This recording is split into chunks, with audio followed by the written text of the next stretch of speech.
Halo kawan-kawan, jumpa lagi dengan Pak Sodik. Pada video kali ini, kita akan membahas tentang pengantar komunikasi kesehatan. Definisi komunikasi kesehatan. Komunikasi kesehatan adalah proses penyampaian informasi dan pengetahuan yang bertujuan mempengaruhi perilaku individu atau kelompok terkait dengan kesehatan. Komunikasi kesehatan merupakan kunci untuk meningkatkan literasi kesehatan dan memengaruhi keputusan-keputusan kesehatan, baik pada tingkat individu maupun masyarakat. Tujuan komunikasi kesehatan. Tujuan dari komunikasi kesehatan meliputi meningkatkan literasi kesehatan, memberikan informasi yang mudah dimengerti dan akurat agar masyarakat bisa mengambil keputusan kesehatan yang lebih baik.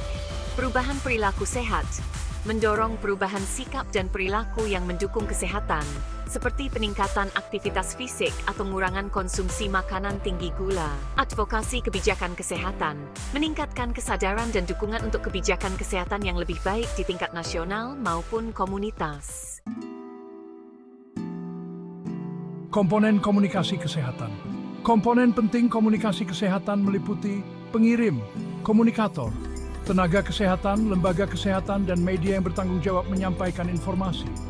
Pesan isi yang disampaikan harus berbasis bukti dan disesuaikan dengan karakteristik audiens. Saluran, media atau alat yang digunakan, termasuk media sosial, televisi, dan komunikasi interpersonal. Individu atau kelompok yang menjadi target pesan. Umpan balik, respon atau reaksi audiens terhadap pesan yang disampaikan.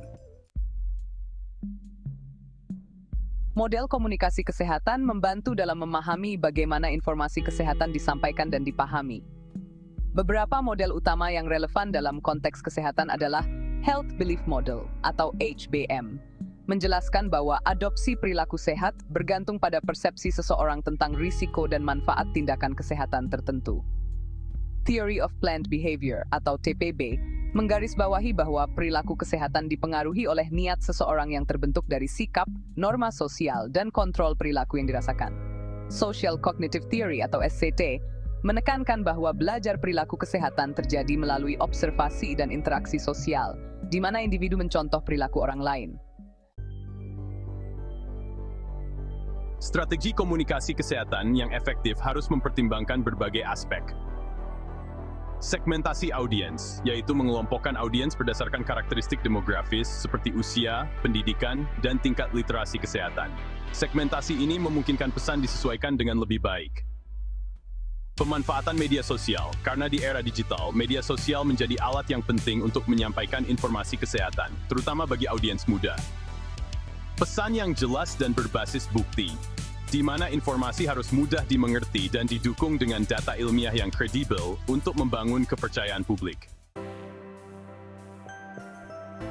Contoh penerapan komunikasi kesehatan. Kampanye vaksinasi COVID-19. Komunikasi kesehatan yang efektif selama pandemi COVID-19 memainkan peran penting dalam meningkatkan kesadaran masyarakat tentang pentingnya vaksinasi. Kampanye vaksinasi global menggunakan media sosial, televisi, dan poster untuk menjangkau berbagai kelompok masyarakat. Promosi kesehatan mental. Dalam beberapa tahun terakhir, ada peningkatan kampanye tentang kesehatan mental yang disampaikan melalui media sosial, webinar, dan kampanye di tempat kerja untuk mengatasi stigma seputar isu ini. Tantangan komunikasi kesehatan. Beberapa tantangan utama dalam komunikasi kesehatan meliputi literasi kesehatan rendah. Masih banyak masyarakat yang tidak memahami informasi kesehatan dengan baik, terutama di daerah terpencil atau di kalangan yang kurang berpendidikan. Misinformasi dan hoaks, penyebaran informasi yang salah, terutama melalui media sosial, dapat menyebabkan kesalahpahaman yang memengaruhi keputusan kesehatan masyarakat. Ketidaksetaraan akses. Akses yang tidak merata ke sumber informasi, terutama di negara berkembang, dapat membatasi efektivitas komunikasi kesehatan. Evaluasi komunikasi kesehatan. Evaluasi dilakukan untuk menilai efektivitas strategi komunikasi yang telah diterapkan. Beberapa indikator evaluasi yang dapat digunakan meliputi perubahan perilaku, peningkatan literasi kesehatan, dan tingkat penerimaan pesan oleh audiens.